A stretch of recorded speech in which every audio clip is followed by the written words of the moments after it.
tal amigos? ¿Cómo están? Buenos días, bienvenidos a la entrevista política aquí en De 6 a 9. Difícil apartar la atención de lo que está ocurriendo en Francia. Vamos a estar, por supuesto, informándolos de cualquier nuevo acontecimiento en cualquiera de los dos puntos donde han tomado rehenes en Francia. Muy bien, pero hoy tenemos de invitados para esta entrevista a dos congresistas. De un lado, Héctor Becerril, de Fuerza Popular. ¿Cómo está, congresista? Buenos días. Y por el otro, Omar Chejae. Mario, encantado de estar en el programa. Gracias por la invitación. Oficialista. Buenos días también. Bien, el motivo central de la entrevista es la condena que ha recibido el expresidente Fujimori, de 8 años, por el caso Diarios Chicha.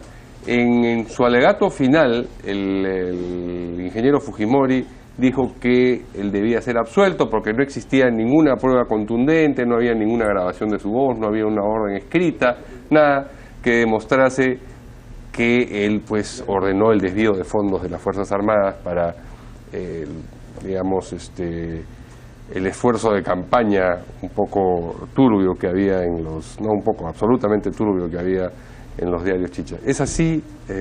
Usted ha sido procurador, no de este caso en particular, pero sí de otros, y me imagino que tiene claro, digamos, cómo se construye el caso contra Fujimori. Fíjate, no es así. El ingeniero Fujimori, digamos, según incluso las sentencias que ya se han dado, incluso en Barrios Altos, La Cantuta, los temas de corrupción, se señala en los considerandos que él dirigió una empresa criminal conjunta, es decir, lideró una organización criminal que tenía como destino la reelección. Hay un video, Mario, en el que sale Montesinos con algunos generales de las Fuerzas Armadas, en las que le dice: ¿tú te imaginas si nosotros, el presidente Fujimori no sale reelecto? Todos vamos a ir presos, va a haber cárceles y vamos a podrirnos en las prisiones peruanas. Eso es lo que Montesinos dice, porque él ya estaba previendo esa reelección. Y precisamente la campaña de difamación a través de los diarios Chicha, La Yuca, el Chuchi, El Chino, etcétera, y otros más, y otros etcétera, como se dice, apuntaban justamente a difamar a determinados opositores, Castañeda, Toledo, Alberto Andrade, entre otros, para de alguna manera despejar el camino, allanar la reelección y que Fujimori pudiera reelegirse, porque el plan que había desde el año 1992, el 5 de abril de 1992, mi querido Mario, era un gobierno de 15, 20 años por lo menos. Y eso está en las conversaciones y en los vladivideos que se pueden notar. Nosotros hemos participado en varios casos del proceso de extradición y la Corte Suprema chilena es bastante clara al respecto. ¿Cómo pasamos de lo general, que es lo que usted está describiendo, a lo particular? Porque si no, parecería ser, digamos, que se traslada la teoría de la autoridad inmediata también al asunto de los diarios Chicha. Esa es la segunda parte de la exposición. Para ver las pruebas plenas que hay contra Fujimori, en este caso que es desvío de fondos, caso Diario Chicha, efectivamente están, entre otras cosas, las declaraciones de Vladimiro Montesinos, la declaración primigenia, la declaración del general José Villanueva Ruesta y de Saucedo Sánchez. Ambos purgaron prisión durante más de 10-12 años por temas de corrupción y fueron los comandantes generales del ejército y además ministros de defensa y ministros del interior respectivamente, y ellos han acreditado que efectivamente el señor Fujimori dio la orden para este desvío de fondos, porque además él, Mario, era el principal beneficiario del desvío de fondos, del ataque a los adversarios políticos como Toledo, Castañeda, Andrade, justamente para su reelección. Vamos a darle la palabra al congresista Becerril. ¿Usted está satisfecho con esa descripción? Me imagino que no, pero le agrego un elemento más a su intervención. Leía hoy día un editorial que decía, bueno, ¿cómo puede pretender el fujimorismo que Alberto Fujimori no estaba enterado de lo que estaba ocurriendo con los periódicos Chicha y al mismo tiempo pretender ser el arquitecto del futuro, ¿no?, del Perú moderno? Es decir, o era muy consciente o era muy inconsciente de las cosas, y además cómo podía ignorar que estaba ocurriendo lo que para cualquier persona enterada en política era evidente al ver las portadas de los diarios Chicha. Para ser arquitecto del desarrollo y del crecimiento del país, se dedicó casualmente a viajar por todo el país, a trabajar por el país. Pero eso no lo distraía de ver lo que sucedía en la política limeña. No se dedicó limeña a sentarse a ver titulares o a líneas editoriales. Porque si se hubiese dedicado a eso, no hubiera tenido el tiempo suficiente de hacer el gran trabajo que hizo por el país. Y lo que dice Omar es cierto. Simplemente hay dichos de una persona, de otra persona. No hay una sola prueba contundente que acredite que él es responsable de esto que le acusa sobre los diarios Chicha. Acá se le acusa porque dicen, es difícil creer que no sabía, debería estar enterado. Y efectivamente, seguimos en la tónica de una sentencia política, no jurídica, donde seguimos con el tema de la autoría inmediata. Él debía saber. En realidad, es lo que acá quieren con esta sentencia, una vez más, es ya no dañar a Alberto Fujimori, porque Alberto Fujimori ya está todo dañado, ya tiene 25 años y 8 años más, no le incrementa la pena, no se suman. Lo que acá se quiere es, por rebote, dañar al partido fujimorista, un partido totalmente democrático. Vamos primero a las encuestas. Es una sentencia política electoral. Esa es la lectura que tengo de esta sentencia. Aún más, una de los miembros de esta mesa, de esta sala, es la señora Aiza Mendoza Retamoso. ¿Quién es esta señora? Esposa de Guillén. Guillén, quien participó en las diferentes sentencias como fiscal en el caso de Fujimori. Alguien que tiene una persecución tenaz contra el fujimorismo, un enemigo demostrado. No creamos que sea imparcial, por lo menos la señora. El argumento que esgrime el congresista Becerril en el sentido de que solamente testimonios de personas involucradas no constituyen prueba plena, ¿cómo es, digamos, refutado desde quienes...? No, yo discrepo de mi amigo Héctor en el sentido de que eso no es así. Primero... Pero usted misma mencionó los testimonios de 3 personas. Sí, por supuesto. ¿Eso es prueba plena? Sí, por supuesto, porque son testimonios concomitantes que hacen de que exista certeza plena, ¿no es cierto? Ya no solamente indicios razonables de culpabilidad. Pero lo que te quiero decir es lo siguiente.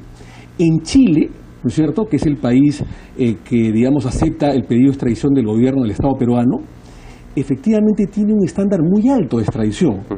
Nosotros hemos llevado el proceso de extradición y el caso de desviación de fondos es en vías de ampliación, pero lo hemos estudiado.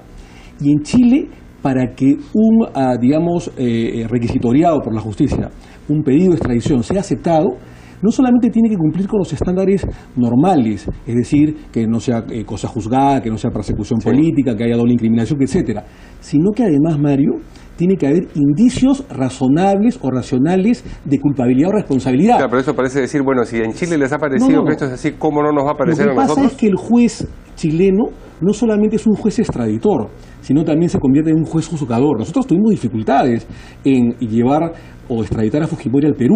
No fue nada fácil, nos costó 2 años, justamente por ese estándar alto que tiene Chile. Pero adicionalmente, una vez traído al Perú y una vez que en vías de ampliación se le comprendió al señor Fujimori por desviación de fondos, han habido documentos y sobre todo los testimonios que tú decías, Mario, como por ejemplo las declaraciones del señor Villanueva Ruesta, del general Saucedo y del propio Montesinos, que de alguna manera hacen que exista un compromiso de prueba plena y de certeza de responsabilidad penal del señor Fujimori. Porque además, Mario, el principal beneficiado para la reelección era el señor Fujimori. Ahora, tengo entendido que la sentencia, no sé si me podrá desmentir, mi querido amigo Héctor, la sentencia de ayer de los 8 años contra el señor Fujimori, que era además previsible, no es por autoría inmediata, sino por coautoría. Sí. Con Montesinos y con diversas personalidades que efectivamente, como Bresani, que ya falleció, Faisal Fracalosi, que está fugado, un publicista argentino, astrólogo, etcétera, que está fugado del país, que efectivamente han merecido una sentencia por coautoría. Es decir, cada uno tenía un rol específico para cometer determinado delito, ¿no? Vamos a darle la palabra al congresista Becerril. Yo creo que no se puede sentenciar a nadie por indicios.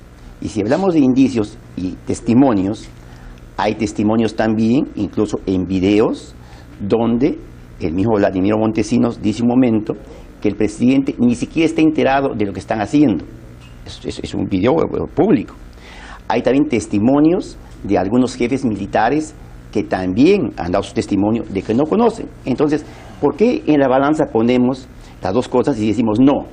Los que acusan a Fujimori por dichos tienen la razón, ¿Y por qué los otros no? Yo creo que es innegable, de acá, para una sentencia efectiva, justa, objetiva, tendría que haber indicios, más que indicios, tendría que haber pruebas plenas. Y pruebas no hay, en realidad. ¿Quién ha presentado, por ejemplo, una prueba, un escrito, un video de que Alberto Fujimori? Todos son dichos simplemente. Y es lamentable que en esas circunstancias se sentencie al expresidente Alberto Fujimori. El abogado del ingeniero Fujimori ha anunciado que va a apelar esta sentencia. ¿Sobre qué bases? Es decir, sobre lo que usted está diciendo. Claro, yo entiendo que usted no es el abogado y no tiene por qué tener la minucia del argumento legal, pero ¿cuáles son los elementos, les pregunto a los dos en este caso, sobre los que se podría basar una apelación? Y yo creo lo que el abogado está manifestando es, casualmente, de que no hay ninguna prueba que acredite la participación de Alberto Fujimori en estos hechos.